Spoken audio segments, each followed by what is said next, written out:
Sir நான் என்ன செஞ்சிட்டு இருக்கேன்னு யோசிச்சுட்டு இருக்கேன் சார். நான் அந்த வேலையை குறை சொல்றேன், நீங்க தப்பா நினைக்க வேண்டாம்.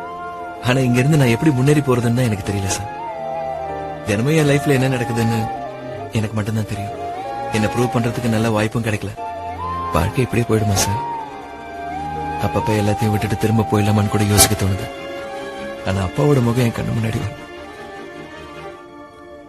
வாய்ப்புக்காக காத்திருக்கிற கொடுமை என்ன மாதிரி ஆளுக்கு தான் தெரியும் சார்.